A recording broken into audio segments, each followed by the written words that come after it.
pray.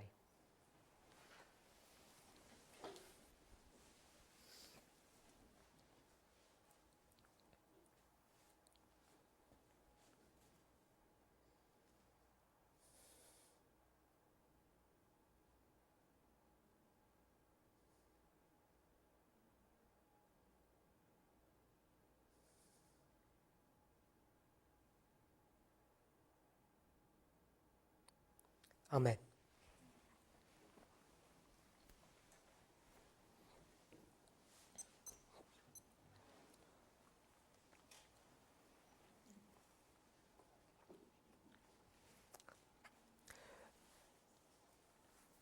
In Daniel chapter 8, verse 11,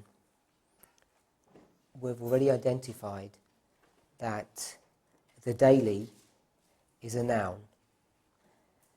It's an object, it's a thing, and that it's taken from pagan Rome, and when it's taken away, this form of taken away is a form of lifting up and exalting. So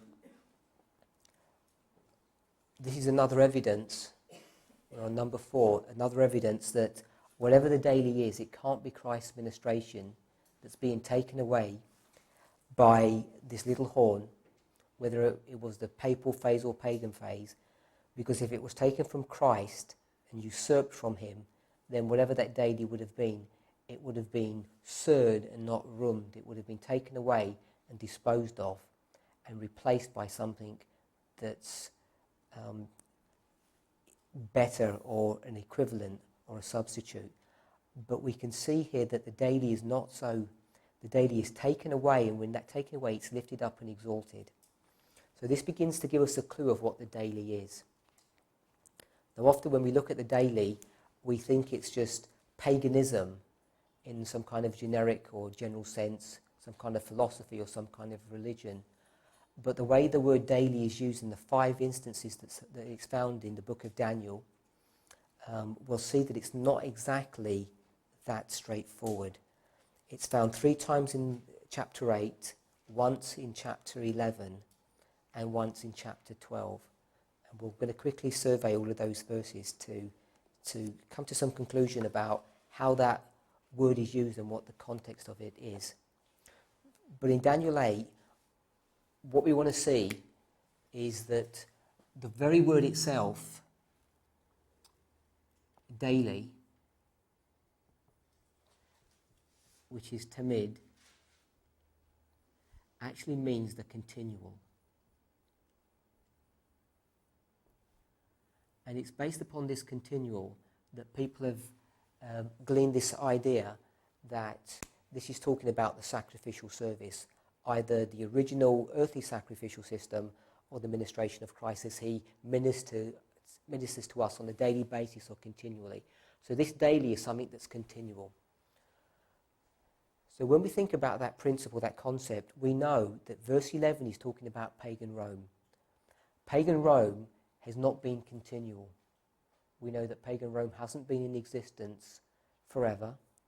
It was originally the work of Babylon, then Medo-Persia, and then pagan Rome comes to the scene, and then its place gets taken by the papacy. So we know that pagan Rome isn't really the continual. So that's one thing that we want to understand and see when we see that the daily is an object and it was owned or possessed by pagan Rome.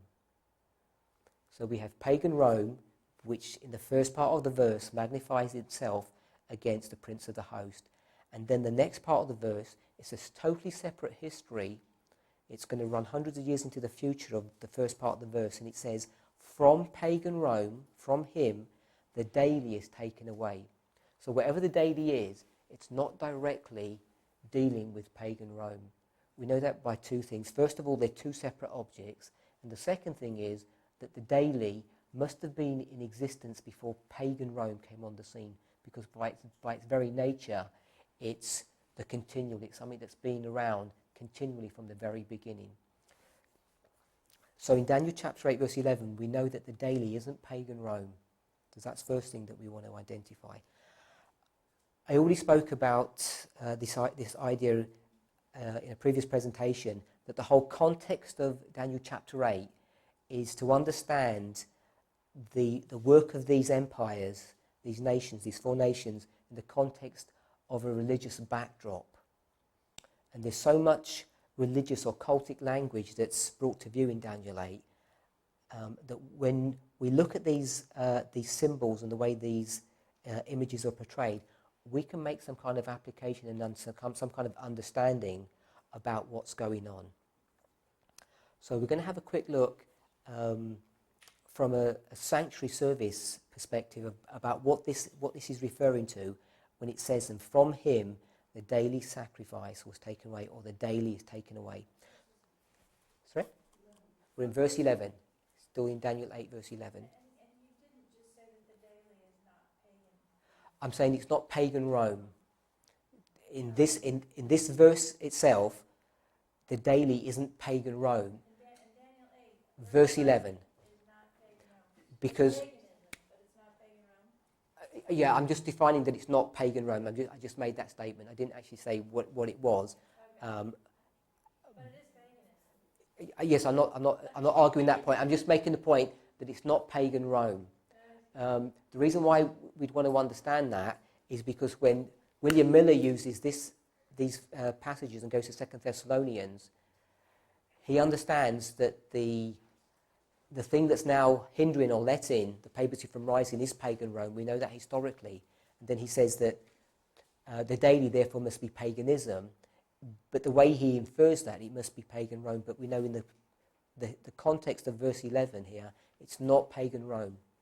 Because there are two separate things. It's pagan Rome is in possession of the daily. Because the daily is going to continue on for some time afterwards by the very definition of the word, and it must have been in existence beforehand. So, I don't know if does that concept make sense? So when it's taken away from pagan Rome, it's not just taken away and disposed of and is no longer in existence. It's going to be now lifted up and exalted by something or somebody. So tucked into this verse, there's another person or entity or power that's being mentioned that you can't see from the wording. You have to see from the symbology that's being brought to view here. So the second part of the verse says, and from pagan Rome, the daily is taken away. So the question is, who's taking away this daily? Someone is taking this daily away from pagan Rome. And we'd want to understand who's doing that. So if we turn to, there are many Bible passages we should go to, but I'm only going to go to a couple. We'll go to Leviticus chapter 4. So let's go to Leviticus chapter 4.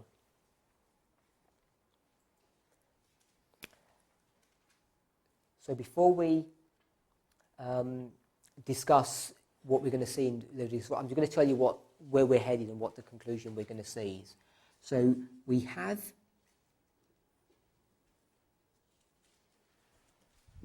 the little horn. This is Daniel 8 verse 11. We've got the little horn, and we've got the daily, and we've got exalted,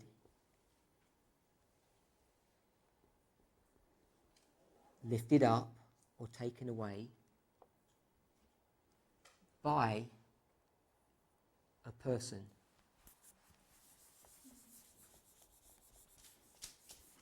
So this is what we're going to see in Leviticus chapter 4. You can find it in there are various other places in the book of Leviticus, but we'll only just look at this verse here, these verses that are brought to view here. We've identified that there is two words, two Hebrew words that deal with this issue of taking away, and it's rum and sur, and I've shown what the difference between the two is, what rum is and what sur is.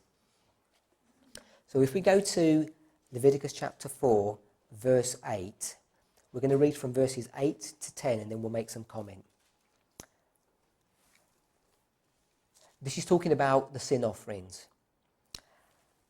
And he shall take off from it all the fat of the bullock for the sin offering, the fat that covereth the inwards, and all the fat that is upon the inwards, and the 2 kidneys and the fat that is upon them, which is by the flanks, and the caul above the liver with the kidneys, it shall he take away.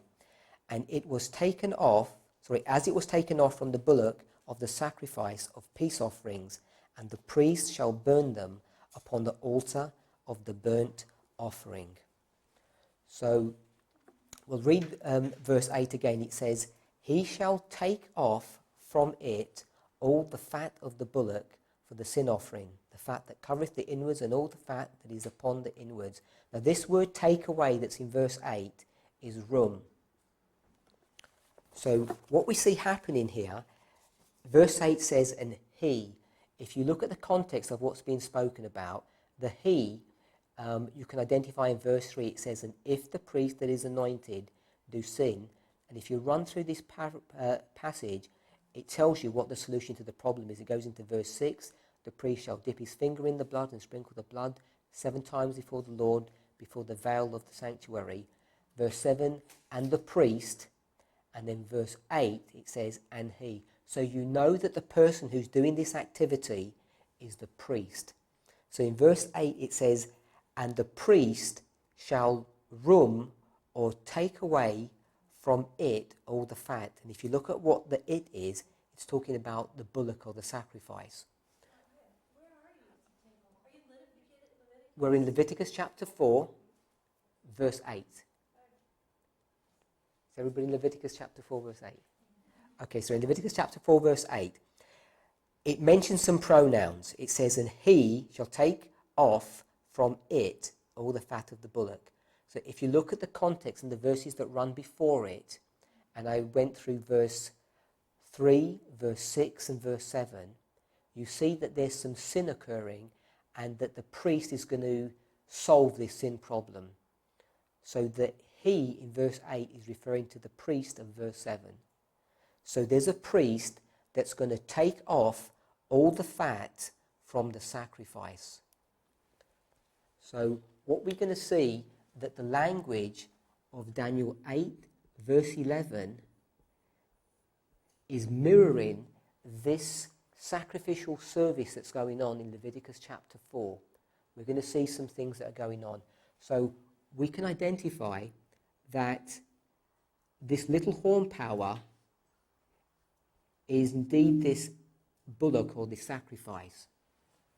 And it says that from this bullock, verse 8, and he shall take off from it, from the bullock, all the fat of the bullock for the sin offering, the fat that covereth the inwards, and all the fat that is upon the inwards. So what's going to happen here, it says, we have from the little horn, the daily is taken away by somebody. So we'll put from here. From the little horn, the daily is taken away. But in Leviticus, what it's teaching us, it's saying from, so this is Leviticus 4, and this is Daniel 8. From the sacrifice, what did it say? It said the fat was lifted up and exalted. It was rummed by the priest. Verse 9. And the 2 kidneys and the fat that is upon them, which is by the flanks, and the caul above the liver with the kidneys, it shall he take away.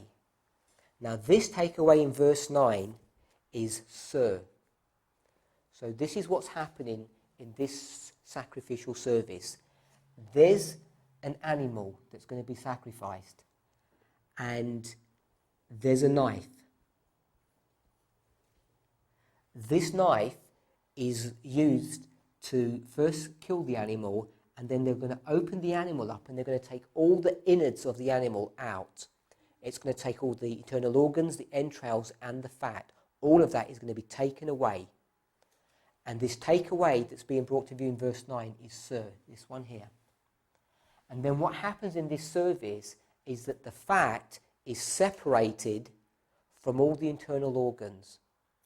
So you have an animal, it's killed, and then it's opened up and all the internal organs are taken out. they're all seared, they're all taken away, and then there's a separation process that occurs, that all the fat is now separated from the internal organs. Verse 10, and it was taken off, as it was taken off from the bullock of the sacrifice of peace offerings, and the priest shall burn them upon the altar of the burnt offering. So when we read from verse 8, 9 and 10, this is the dynamic. You have a sacrificial animal which is cut open, all the internal organs with the fat is taken away, it's seared, and then there's a separation made between all the internal organs and the fat. So you have three things. You have the sacrifice, the animal, you have the organs, and you have the fat. And if we were to read Leviticus chapter 4 and see what happens, we'll find that all of this, the organs and the animal with the flesh and the skin, all of this is basically disposed of. It's not part of the sacrifice. All of this is taken away, it's taken out of the camp and burned out of the camp. But this fat here, this is the bit that's going to be sacrificed. And this fat, which is shown here, is rummed. It's lifted up as an offering to God, to offer to Him. It's burnt on the altar of burnt offering, and then the smoke and the incense that comes off of this sweet savour, is offered to God by the priest. So this service that's being portrayed in Leviticus chapter 4 is also the service that's being portrayed in Leviticus chapter 8, verse 11. This little horn is the thing that's being sacrificed. Pagan Rome was sacrificed. It was killed, it was murdered, and when it was killed, there was a separation made, and the daily was separated from pagan Rome. And this daily that had been separated was then lifted up and exalted by a third party, which is in this story in Leviticus represented by the priest. And obviously in in Daniel chapter 8, this would be an anti-priest or the antichrist, because the whole of the story of Daniel chapter 8 is a sacrificial service, but it's a satanic version of it. It's a false religious system that's going on, but it's mirroring the true. So the second part of Daniel chapter 8 verse 11 is dealing with the transfer from pagan Rome to papal Rome. It begins with how pagan Rome exalts itself to Christ, and then how pagan Rome comes to its end and the papacy takes over. The papacy is going to take over from pagan Rome. And when would this happen? When would this transfer occur? So some people think it might be 538 or 508, but we've got some extra clues in verse 11. If we turn to Revelation chapter 13, verse 2,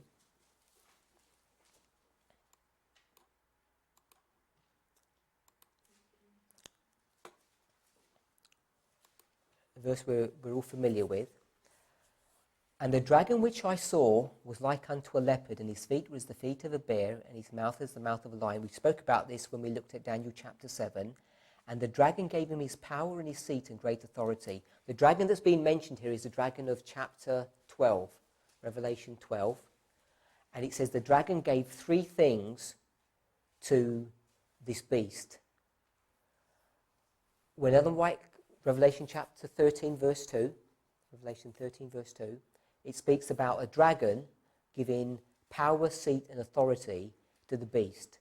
This dragon power, if you run back into the verses, you'll go to chapter 12 and you'll see that this dragon is talking about the great red dragon of Revelation chapter 12. Now, we know that that's Satan at one level, but Ellen White says that Satan used the empire of pagan Rome to do those activities of trying to destroy Christ. And she says, in a secondary sense, that this dragon is pagan Rome. So we know when we come to Revelation 13, verse 2, that it says that pagan Rome gave to the papacy, or this beast, three things. It said it gave it power, seat, and authority. If you look at the wording that's being spoke, it says the dragon gave him his power, and the his is the dragon's. So the dragon had power, and the dragon gave that power over to the papacy. Then it said it gave it his seat. So the dragon had a seat, and he gave the seat over to the papacy. But when it talks about the authority, it doesn't mention that the dragon had that authority. So this authority that's given by the dragon was not owned or possessed by the dragon power. It's something that it confers upon the papacy, but it doesn't really have any authority to do that because it never owned it in the first place. You can see that in the word. I don't know if everybody can see it says his power, his seat, and great authority. So these are these three things that are given by pagan Rome to the papacy. It's given its seat, authority, and let me put it in historical order, power and authority. So there's the seat, power, and authority, and it's this last one that it actually doesn't have any legitimate right to give because it doesn't own it. Daniel 8, verse 11, this transfer that's occurring here is actually this event here. So the seat that's given over is Daniel 8, verse 11. And most of us here are familiar with what the history that's behind all of these three things. The seat that's given by pagan Rome to the papacy is in the year 330 AD, and the power is in 496, and the authority is 533.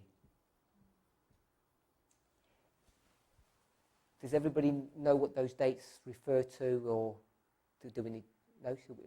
So, in the year 321 AD, 321, 9 years before this date, pagan Rome, the Emperor Constantine, converts over to Christianity and instigates a Sunday law. Most of us are familiar with that. 9 years later, he leaves Rome and sets up his palace, his kingdom, his seat of his authority in Turkey, in Constantinople, by the Bosphorus Strait. So he moves the capital of the empire from Rome to Constantinople. But when he does that, it says in the verse 13, verse 2, he gave to the papacy his seat, and that seat that he's transferring over is his throne. And with a throne, what's associated with a throne? A crown is. So verse 13, he's saying that whatever title or authority or power that pagan Rome had, it gets transferred over to the papacy in the year 330 AD, identified by this seat. So here we have a seat, and this seat is the throne of pagan Rome, and associated with the throne is a crown. And what's the title of that crown? It's the King of the North. So the King of the North is a title that pagan Rome took from Greece. In what year do you remember? 168 AD, at the Battle of Pydna. It takes the title of the King of the North before it takes down these three territories. Remember the three territories? Egypt, the Glorious Land, and Syria. And now when pagan Rome is going to transfer over to the papacy, it's going to begin in the year 330 AD, when pagan Rome is going to give over to the papacy its seat. Its seat is its throne, which has the crown connected with it, which is the title of the King of the North. So it's in 330 AD that the papacy becomes the King of the North. So if we go back to Daniel 8 verse 11, it says, from pagan Rome, the title of the King of the North is lifted off of the head of pagan Rome by the papacy. So this transfer over of the title of the King of the North is what's been identified in the middle part of the verse. And Is that paganism? Yes, at one level. These are various terms that we can substitute one for another, but the specific history that's connected with that second part of the verse is the transfer of power that's occurring right here in 330 AD. And it's very specifically that this daily is talking about the title of the King of the North. And the title of the King of the North, how long has that been going for? A long time, continually. Yet it goes right back to heaven, because we know that Christ, the Father, they are the King of the North. That is the King of the North, and it's being usurped by Satan. And once he usurped that title, it's been running through history, right back, you can trace it right back to the Tower of Babel, that the King of the North, Babylon, Babel, has taken this title, and it's just been transferred from one kingdom to the next. It's the thing that's been running continually. So in this verse, it's talking about the title of the King of the North. So when we looked at this fourth part, is taken away, we know that the daily is not Christ's ministration, because when it's taken away from whoever it's taken away from, it's not taken away and disposed of, it's taken away and exalted and lifted up. And we have the historical date for this happening. It's not anything to do with Christ's ministration. And the last thing we want to look at is the sanctuary. There's a sanctuary that's brought to view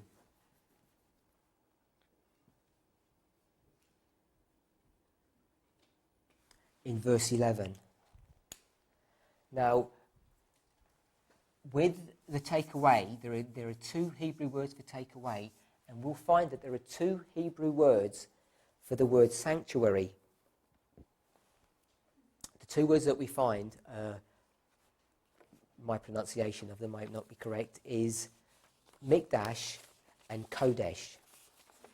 They're the two words that are used to identify this English word, sanctuary. And in an understanding of what these two words are, helps us to, again, clarify and understand what's being spoken of in this history. Now, in verse 11, if you do a quick search in King James Plus, you'll identify that the word sacrifice there, the word sanctuary there is mikdash. It's mikdash. And if you just drop down to verse 13, when it talks about the sanctuary and the host being trodden underfoot, and verse 14, how long shall it be till the sanctuary is cleansed? That sanctuary, the word used there is different. It's the word kodesh. So there are two separate words that are being identified in two verses. If we just combine verses 13 and 14, there's two different types of sanctuaries that are being discussed. Again, on the surface, it doesn't look like there's much between them, except when we understand how those words are used. So there's a nice little family tree that I like to use, and if I just use the first letter for each one, this is mikdash and this is kodesh. Now this will take you quite a few hours to confirm it in your own studies. You really would need to go into the Bible and confirm that this is true. Otherwise you just end up taking my word that it is true. If you look how these words are used, and the English translation is sanctuary, you'll see that when it talks about mikdash, every time this word is used in the Bible, you'll see the context of it. Do you know how you would actually do this search in your Bible, on your computer? Does everybody know how you would do this? Does anybody not know how you would do this search? Okay. Yes, so what you would do is, you'd go into King James Plus. So if you go to King James Plus and you hover over the word sanctuary in verse 11, it will give you the Hebrew number. So I'll just quickly do that, and I'll give you the Hebrew number in chapter 8, verse 11.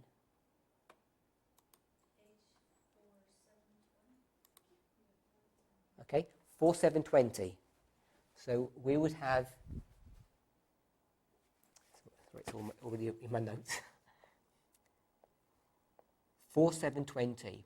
So if you left it in King James Plus, on your on e-sword, go to the binocular in the toolbars, press that, and when it has the pop-up search window, make sure it says, when you're doing the search, it gives you what Bible version that you want to search in. Make sure it says King James Plus in there. There's a drop-down box and you can change it. If it says King James Plus, what you can do is you can type in H4720. And if you type H4720, it'll give you every occurrence in the Bible where that word comes up, all the verses that it comes up. And sometimes the English word might be different. That's why it's a really powerful way to study your Bible, when you want to look at what the original word was. How do you do that again? Okay. You can right-click on that word, though, and it'll say search the entire Bible. You don't have to look up in the... Okay, yes. Yeah.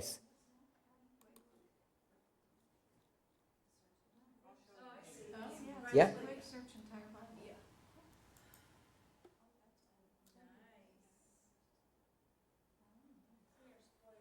So,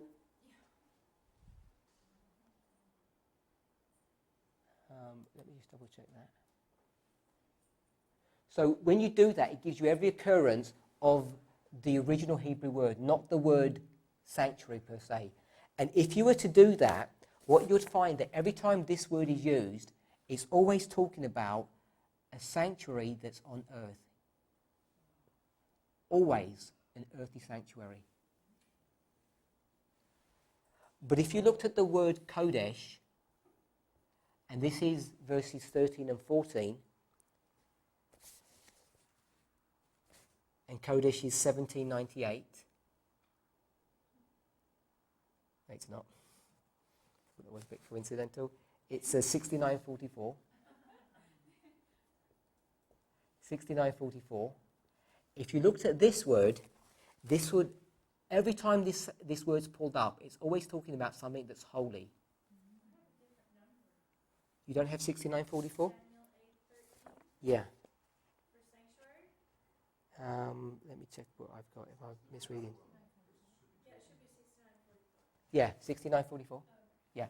So you'll find that Mikdash is always earth. It's always talking about something that's on earth, and this is always talking about something that's holy. Now, when you look at Mikdash and you further break this down, you'll see that sometimes it's talking about something that's holy, and sometimes it's talking about something that's pagan.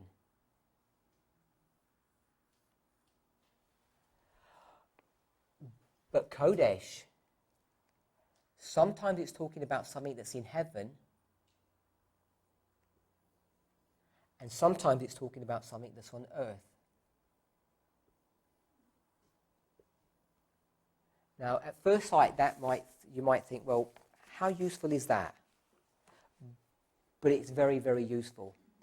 In Daniel 8, verse 11, what's the argument?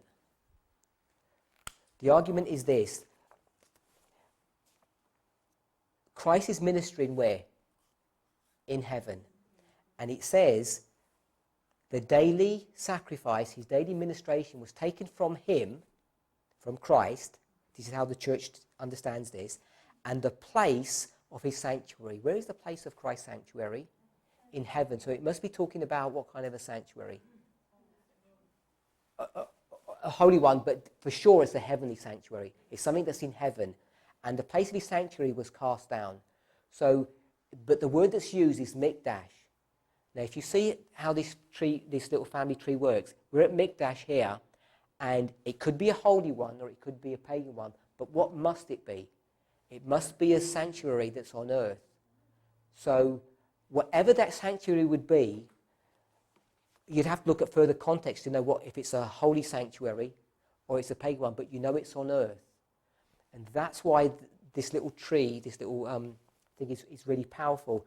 And when you go to verses 13 and 14, when it talks about Kodesh, it could be a heavenly sanctuary or it could be an earthly sanctuary. So in verse 13, the sanctuary that's being trampled down, which sanctuary is it? Where is this sanctuary?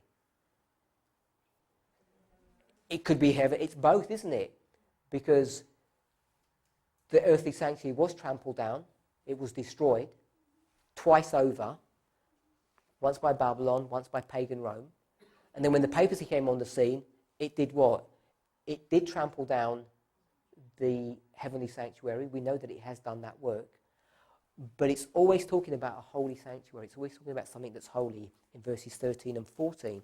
But in verse 11, it has to be talking about a sanctuary that's on earth. So when you take all of these 5 arguments, that the word is from, not by, the sacrifice shouldn't be in there, that when it says in the verse,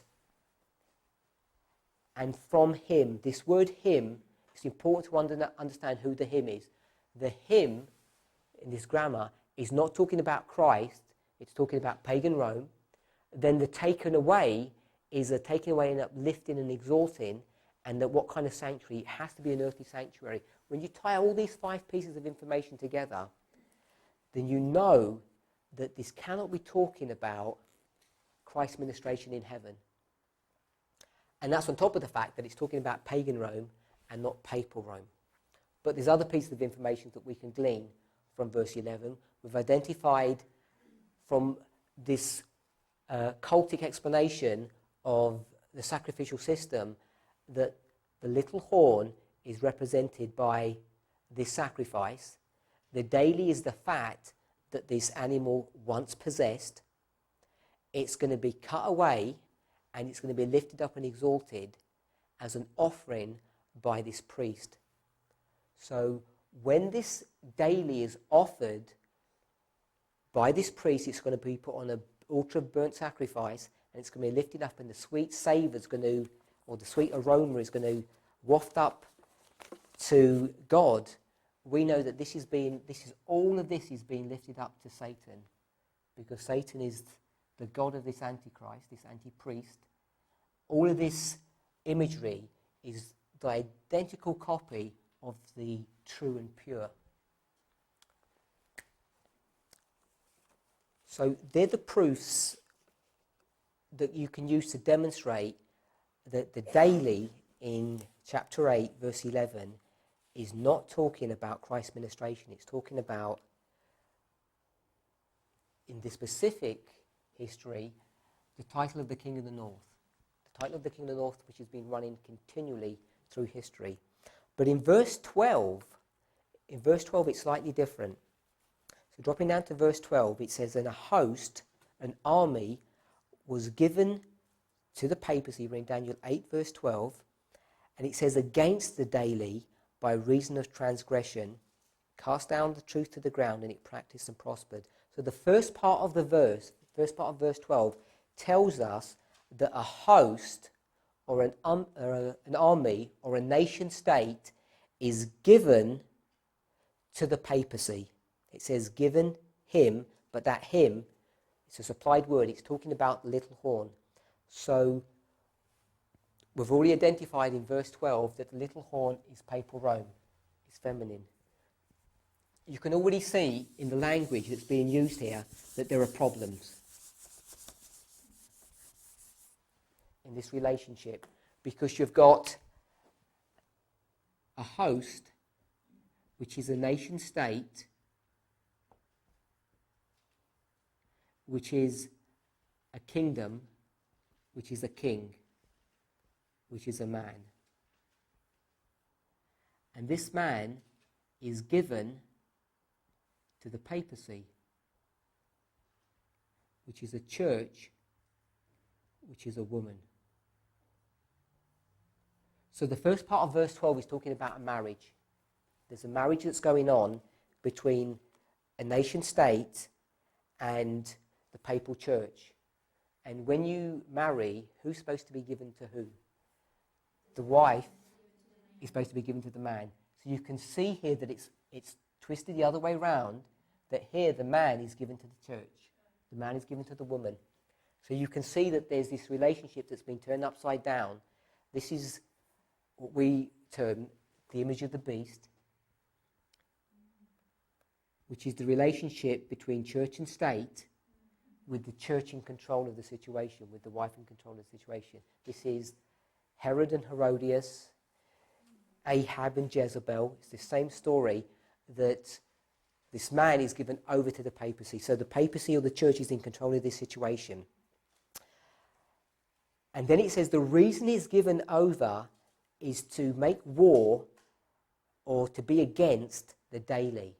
So now this use of the word daily here is not the same as it's being portrayed in verse 11, where it's talking about there's some lifting up or exaltation of the daily. Here, wherever this daily is being spoken of here, it's being squashed or oppressed or being pushed down. It's a separate history, but this is still paganism in the general and generic sense. But the history isn't talking about AD 330. It's talking about a totally separate history. So the history that's being mentioned here, where it says, and the host was given him against the daily sacrifice, this is the story of the relationship between France and the papacy. And the ruler of France at this time is Clovis. We've all heard of Clovis. And this history here is associated with this history here in the year 496. Because in the year 496, Clovis hands over his kingdom to the papacy to use as the papacy sees fit. This is the conversion of Clovis in the year 496. But verse 12 isn't 496. Verse 12 is a specific event that occurs in this history. And this is the year 508. We spoke, I think it was yesterday, about the plucking up of the three horns. And the plucking up of the three horns, that activity is carried out by pagan Rome from Constantinople. It's not carried out by the seven horns in Western Europe. That is a thread that runs parallel to this history, but it's not the same history. Now this verse here, verse 12, is dealing with one of the seven horns. This is France. This is the first horn that goes over to the papacy. And in 508, it begins to make war and subjugate the empire that's in Portugal, which is the Visigoths. It doesn't destroy the nation and wipe them out as the Heruli, Vandals, or Ostrogoths, but it does subjugate them and squashes them so that they come into line. And this is what's occurring here, that there's a church-state relationship that's already well underway in 508, and there's war made against the Visigoths. Now, the Visigoths on the surface were actually an Arian Christian tribe, but the Catholics never viewed them as such. They viewed them as pure pagans because they were Arians. And so this is what's being portrayed here, that a host, an army, is given to the papacy to make war against the pagan Visigoths. And in the year 508, they do that work for them, and they're taken away, as it says, not only in this verse, but some other verses that we're going to address in a second. So it reads, a host, Clovis, was given to the papacy against the daily. And then it says, by reason of transgression. And this transgression that's being spoken of is this union of church and state. So in this union of church and state, it's the church that's in transgression. It's transgressing its vows. It's supposed to be married to Christ, but it's married to this state. And so there's this transgression that's being brought to view in this verse. And then the second part of the verse tells you what happens afterwards. In 538, it casts down the truth to the ground, and it practices and prospers during the 1260. Then we come to verse 13 and into verse 14. Then I heard one saint speaking, and another saint spake. Then I heard one saint speaking, and another saint said unto that certain saint which spake, how long shall be the vision concerning the daily and the transgression of desolation, to give both the sanctuary and the host to be trodden underfoot? So if you do a study of this verse, you'll identify that there's Christ and Gabriel having a conversation, and they're speaking to one another, and there's a question that's brought to view that says, how long shall be this vision that we're just been speaking about, which deals with the daily and deals with the transgression of desolation, to give both the sanctuary and the host to be trodden underfoot. Now, the use of the word daily here, again, is slightly different. So when it talks about daily, it's not limiting itself to verse 12, which was the Visigoths. It's not limiting itself to just verse 11 in the sense that it's just this title of the King of the North, but it's talking about all these empires that have been discussed in this verse, in this chapter. The Medes and Persians, the Greeks, and pagan Rome. And so it makes this distinction between those empires and the switch over to this entity that's shown here, this antipriest, or the papal phase of the little horn. Because in verse 12 it calls the papal phase of the little horn the transgression, this little horn that's in transgression. So there are two powers that are brought to view in verse 13. In verse 13, the Medes and Persians, Greece, and pagan Rome are going to be collectively called this daily. And in contrast, the papacy, brought to view here, is going to be called, verse 13 uses the word transgression of desolation, and this transgression of desolation is picked up, this phrase, this word transgression is picked up from verse 12, which is talking about the papal phase of the little horn power. So verse 13 runs something like this. How long is this vision that we've seen that's dealing with these two desolating powers?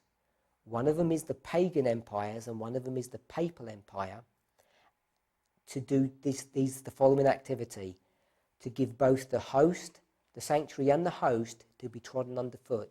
So the sanctuary and the host, God's religion and his people, are going to be trampled down by these two powers, by the daily and by the papal phase of Rome. And then we know that the answer says, unto 2,300 days, then shall the sanctuary be cleansed. So when we pick up from the Palace of Shushan, we saw that the Palace of Shushan could not begin before King Darius the Great came into existence, who was the king that was ruling when the second decree was given. He gave the second decree. He's the first person that we understand. We had Cyrus, Darius, and Artaxerxes, the first, second, and third decree. And the Palace of Shushan begins here. This is where the palace is. And we saw that the palace is brought to view here, and the palace is brought to view here. They're the two places that the palace is brought to view. This is in the book of Esther, and this is in the book of Nehemiah. And we identified that this was 9/11. So when we are able to see that this third decree in the year 457 lines up with the third decree in the Millerite history, which goes from 1798 to 1844, the first, second, and third, and this is the 2300 days prophecy, we know that when it says, how long shall be the vision concerning all of these activities, that it's talking about the start date here in Daniel 8 verse 2 in the palace at Shushan.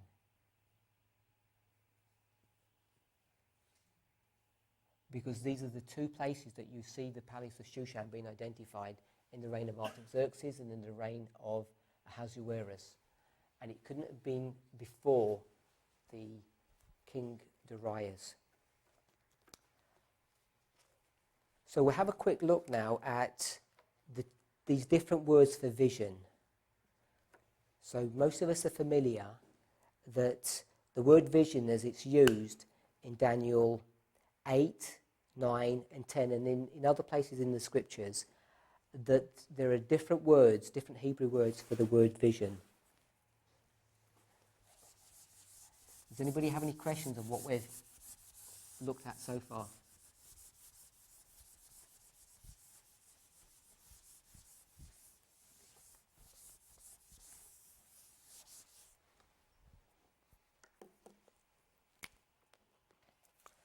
In verse 1, it reads, "In the third year of the reign of King Belshazzar, a vision appeared to me."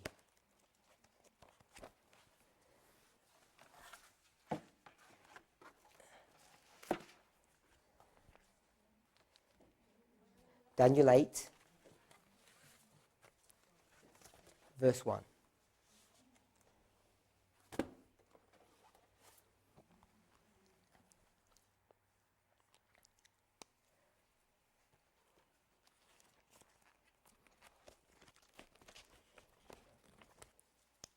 So,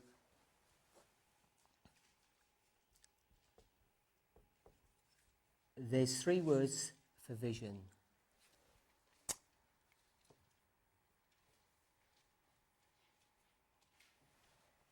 And this is 2377.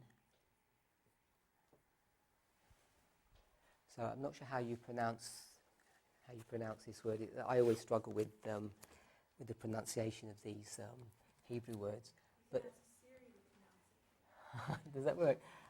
The closest that I've got to on the pronunciation,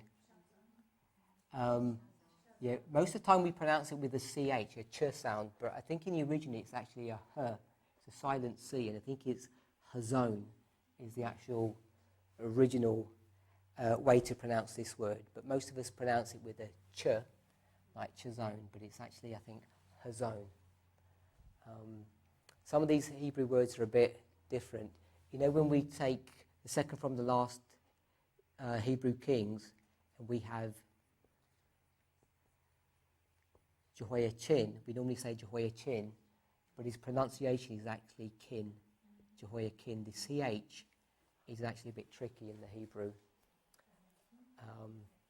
It's Jehoiakim and Jehoiakin. That's the technical way of, as far as I'm aware, of how you say this. So there's this first word of vision. Go ahead, yeah. Strong's H2377. Chazon. Chazon. Yeah. Oh, man. The guttural. Yeah. So it's not like we pronounce it k, like the kazon, or ch, chazon. It's ha, chazon. And the other word for vision, that both of these words are in Daniel chapter 8. And they say we've understood these words for quite a long while.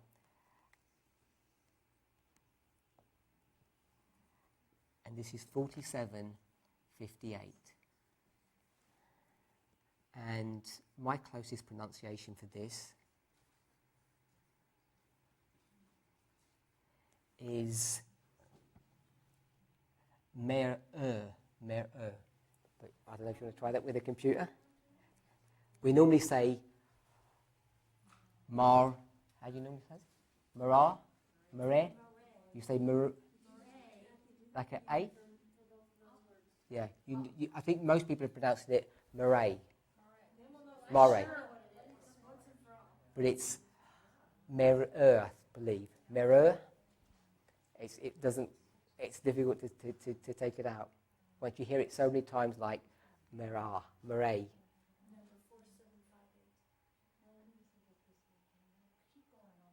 Okay.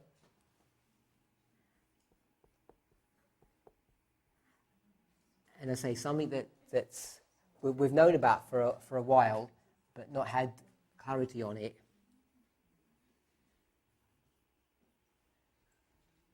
Is the feminine form of this, which is 47:59. And I've got this as merah. So, merah, I've got this as like the word mayor, or mayor of a city, merah, and mer-er. Mer-er and mer-ah. I think that's the proper pronunciation of it. But I don't want to make a big issue because...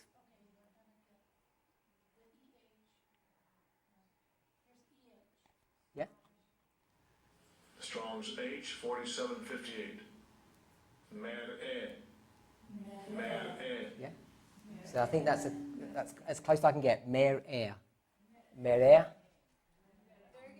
Mer-er, and this is merah. Merah. But we say the mara, but I think it's merah, not mara, mer. The merah and the mer-er. Could you imagine we're all in unity on these things?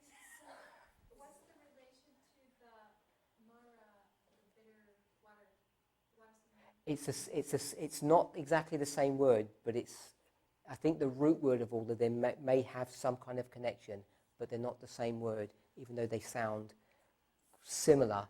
And even the word Mary or Miriam, you can see the roots of those derive from the same word that you're speaking of, this bitterness. Yeah? Strong's H 4759. Mer-ah. Mer-ah. So I don't know if we're going to start a new trend here, that this is the merah vision and the mer-er vision. Mer-er and mer-ah. You can't even say it with the English accent, it's very difficult. That's your fault. So I'm not sure if we're going to say, okay, now we're going to make a commitment to say it correctly, or we'll just go back to our old ways and saying, I can't even say it the old way now. Merer and merah. That's how I'm going to be saying it, as much as I can remember to do so.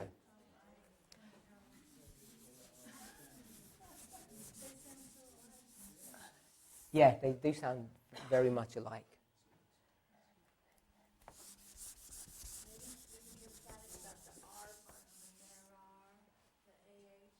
Mm-hmm. There's got to be some delineation because they sound so similar. Yeah, it's only the last part of the verse that's different. One is er and one is ah. Oh, sorry, yes, let's write that down. This is the feminine. Easy, just like in Spanish. Right. Is it? And French. Yeah, so it's the same in French and Spanish. Good. So,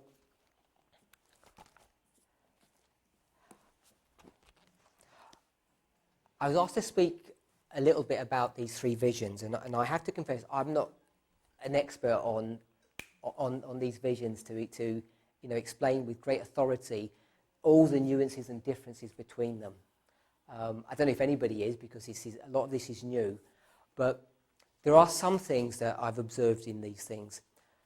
Now, when we look at these words, especially when we look at the Merah vision and the Mereh vision, these two Hebrew words, masculine and feminine, when we see them used in different Bible verses, you've heard brethren say that you're going to see an appearance of Christ, and then you're going to be, I don't know if I can use the word slain in the spirit, but you're going to fall as one dead when you have this experience of the Merah vision. And I think we have that kind of understanding. Yeah. But in other Bible verses, when we see this word used here, the feminine form, it doesn't give this kind of picture that anything is happening, any such kind of experience is occurring in those verses. I'm not saying that they're not, but what I'm suggesting is this, that when we look particularly here at the feminine form of the verb, of the word, that sometimes we're going to see it in the context of this experience that a person is having when they have a vision from God. So sometimes it's going to be dealing with the experience, but at other times we're going to use this word here, 4759, to locate on a line at a particular waymark of when this event is occurring. So that's one thing that I think is important to see. So what I'm saying is this. There have been enough observations to see that if we go from 9/11 to the Sunday law and at the midnight cry, at midnight, that this is where we would mark the Marah vision. The Marah vision is marked here. The Marah vision. Sometimes when you see its usage in a particular setting, you'll see identified that this prophet is as one being dead because of the interaction that he's having with the Lord. He's seen something in the Lord, he sees something in his own experience, and he becomes as one dead because he realizes his comeliness is turned into nothingness. But at other times, it doesn't give you that picture. But what it does give you the ability to see, that you're able to locate that story at this waymark here. So it serves as two anchor points. It serves as, at its most basic level, it gives us an anchor to know that we can take stories and bring them to this point here. So that's one purpose that the identification of the Marah vision will do for us. And the second one, it tells you what the experience that you're going to have at this point. So it serves two purposes. It helps to locate, and it helps to, I won't put describe, I'll just put experience. It helps to give you a location, and it deals with the experience of what happens when you get to this waymark. So depending on which Bible verse we're going to be looking at, it helps you to get that story and bring it into a particular setting.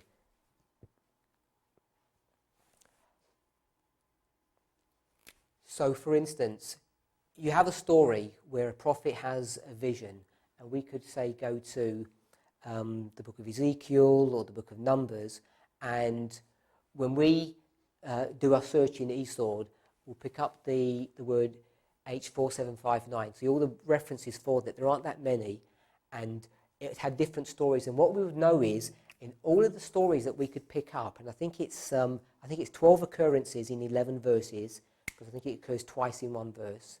It's something like that. You can locate all of those stories at the midnight point in our reform line, but it may not, in those particular stories, talk about the experience that the prophet is having.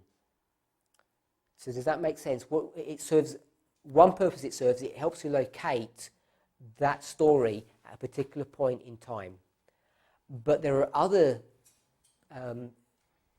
stories in the Bible. We'll try and go through them that not only deal with the location, or they may not even deal with the location, but they'll deal with the experience that's being brought to view in that story.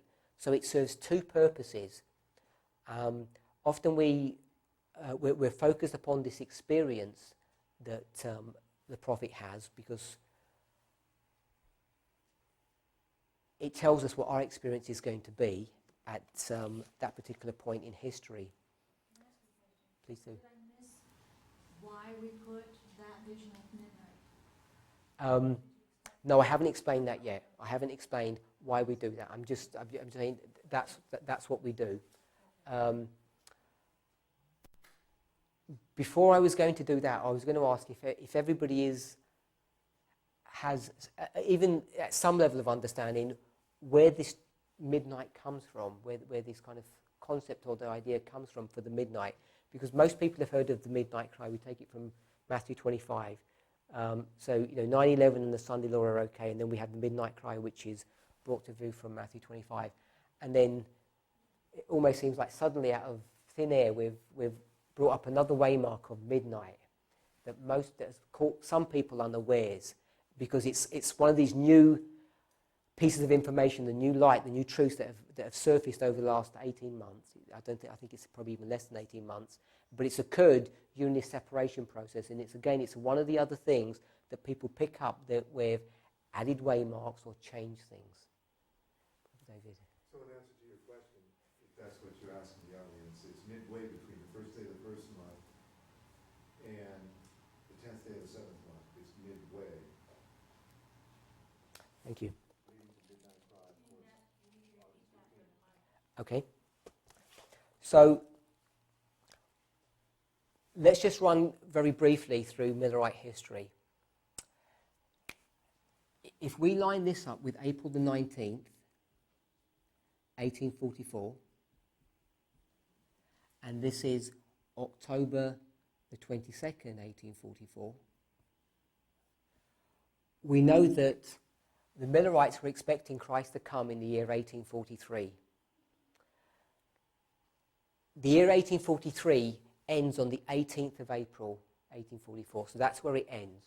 And the next day is going to be the first day of the first month, April 19th.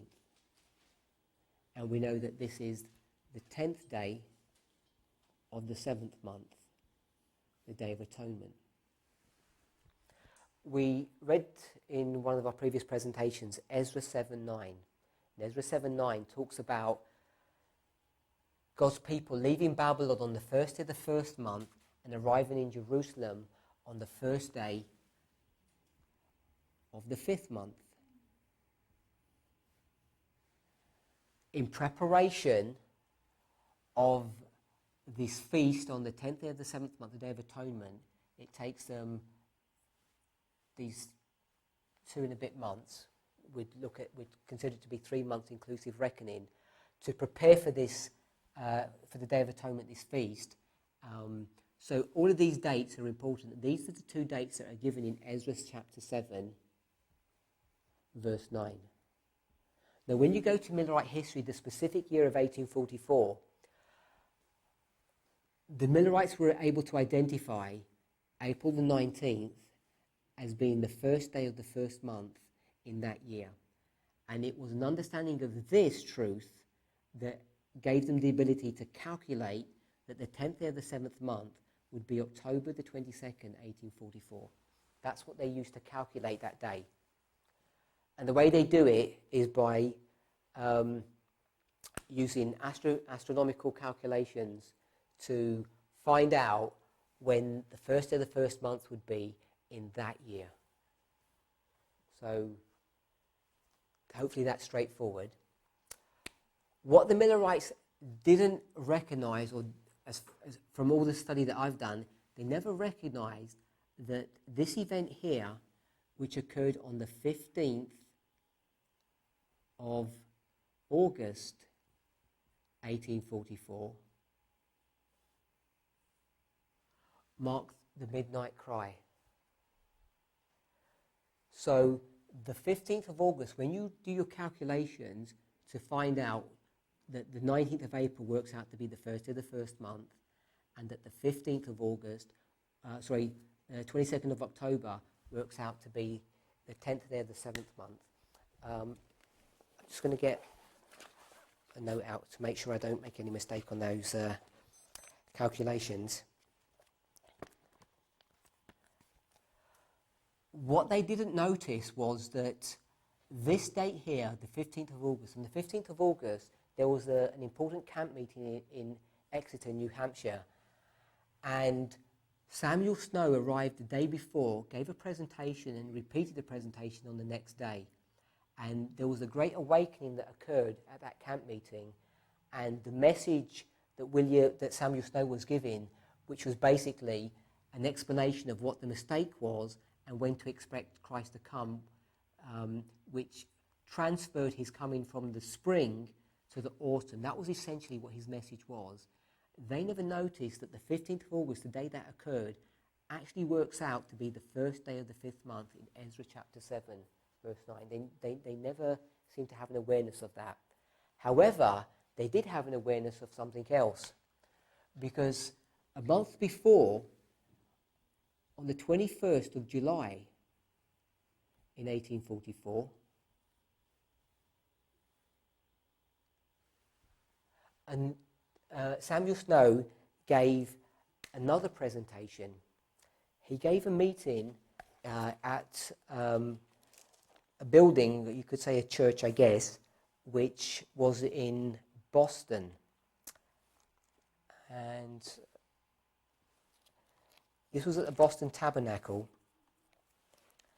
and it was given on the 21st of July, 1844. Now, if you do the calculation, as Brother Dave has suggested, that if you work out from April the 19th to October the 22nd, 1844, and you go exactly halfway between those 2 dates, it lines up exactly with July 21st, 1844.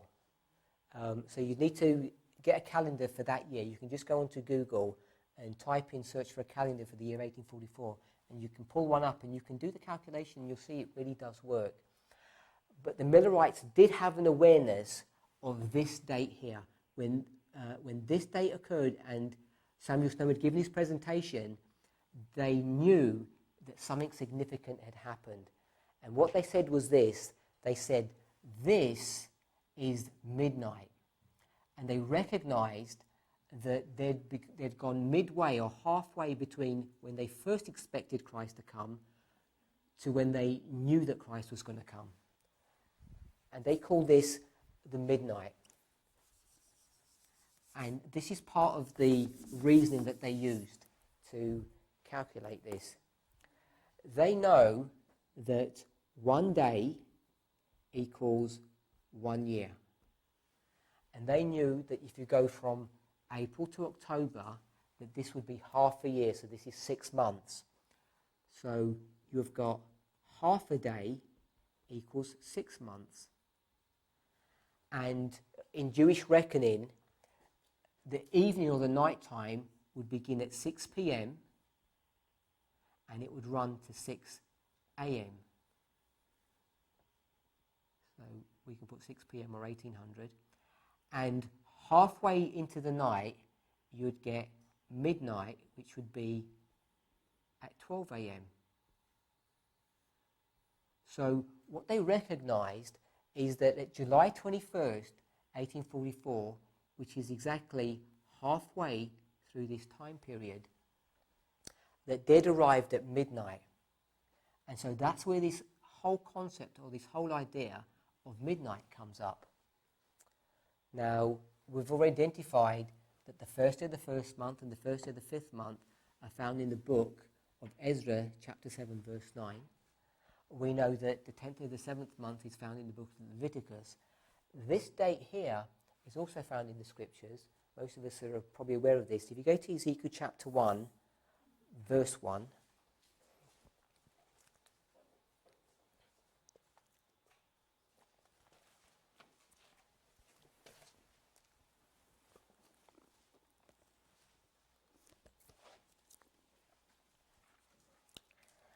now it came to pass in the 30th year, in the 4th month, in the 5th day of the month, as I was among the captives by the river Chebar, that the heavens were open, and I saw visions of God. Verse 2, in the 5th day of the month, which was the 5th year of King Jehoiachin's captivity. So it says that you're in the 5th day of the 4th month. Now, if you do the calculation, it's not difficult to do once you establish that the first of the first month is April the 19th, and you run through this calendar specific to this 1 year, 1844, you can identify what the Hebrew date would be for July 21st, as you can calculate this date and this date.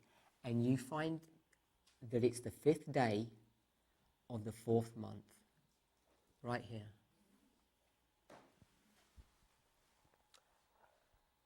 Sorry, what have I done? The 5th day of the 4th month. So what I'm going to do, I'm going to put an asterisk by what the Millerites understood. From my research, this is what they understood. They knew this. And they knew this, and they knew this. They know this, and they know this. So we've got 8 boxes here, 8 pieces of information, and they know 5 of those pieces of information. But they don't know these other 3. They don't know this, this, and this. These truths have been reserved for God's people at the end of the world. And when the tarrying time began to be understood in the last 18 months, the truths that have really come out are these 3 pieces of information. These 3 pieces of information have unlocked so much of the scripture. You know, without experiencing it, and I know we all have, you know, we've seen this light come out, without experience, you could not imagine that just 3 little pieces of information could produce so much light compared to how much light we had before. Before we understood Daniel 11, verse 40 to 45, and the great, enormous amount of information that produced. The great light we have on Revelation 17, on Daniel chapter 8, the daily, all the truths that we know. You think, we understand so much about the scripture, the everlasting gospel, all those information, and then we get these 3 little pieces of information, which is just 3 little dates, and most of them, this one here, we didn't even figure out because it's just a straight calculation of a date that the Millerites knew, and this was just some historical reference. People understood something significant happened, and they recorded the date, but they didn't understand its significance with respect to the 1st of the 5th month. So these pieces of information, they didn't really understand exactly what was going on. And it's that truth that has opened up all of this new light. And I'm not saying this is what's caused the separation, but it's been part and parcel of what's attributed to all of this. And in relationship to all of this, this whole issue of the wheels within wheels, or the fractals, or how you get the everlasting gospel and you can break it down into smaller segments, has all been part and parcel of these truths. So all of this is connected with these visions. When we go to Ezekiel chapter 1, verse 1, it says that the heavens were opened and I saw visions of God. Now, when we look at that word visions in Ezekiel 1, verse 1, we're going to find out that it's talking about the Merah vision right here. It's this one here. This is Ezekiel chapter 1, verse 1.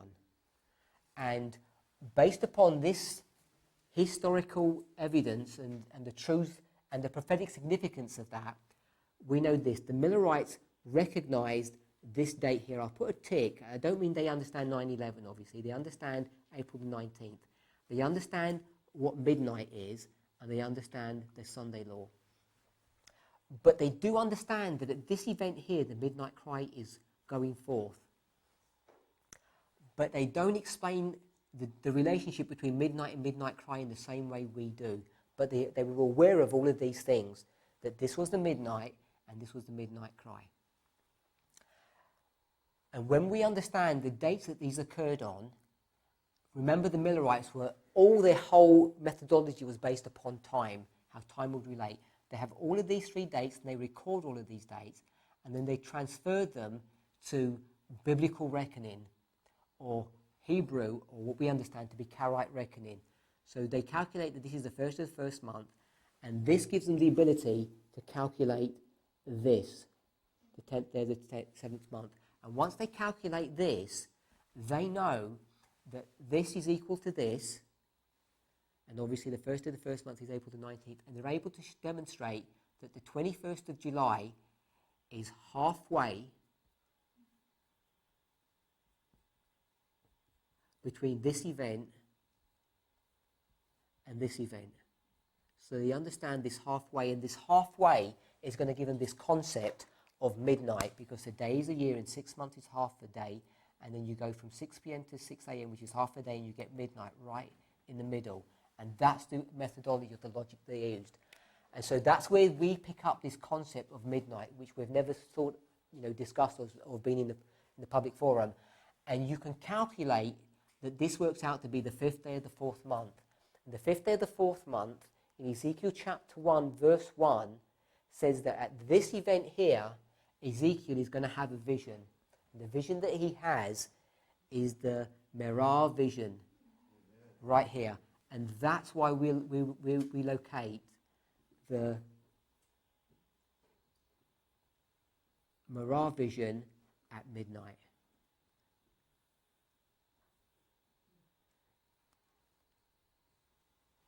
That for me is the primary evidence, or a simple way to demonstrate and prove in a few moments that the Mare vision occurs at midnight. Let's close with prayer.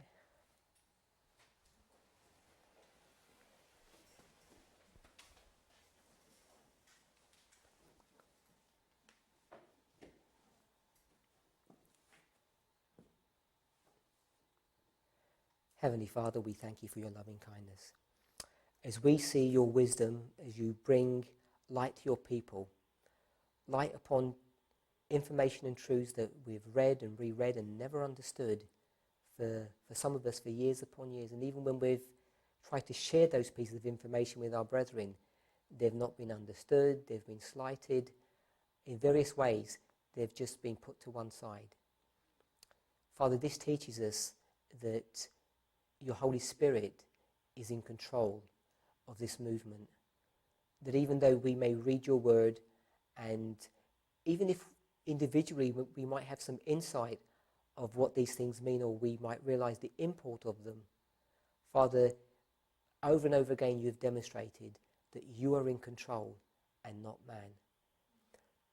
Father, when we see this being repeated time and time again, we stand in awe at your patience and your supreme love towards your children, that you're not willing for individuals to run ahead of their brethren, that you are bringing forth a movement of people and not individuals.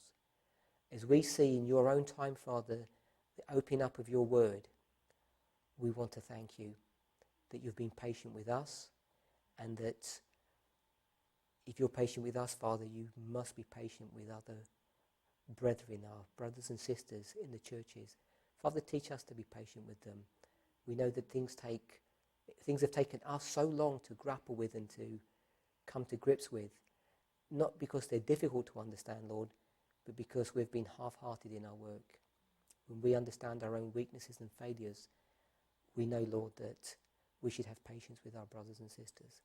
As we see the work of your Holy Spirit opening up these pieces of information, which at first sight seem so small, we see they open up into vast caverns of treasure that we could little imagine only a short while ago. We thank you for all of these beautiful truths that you're teaching us.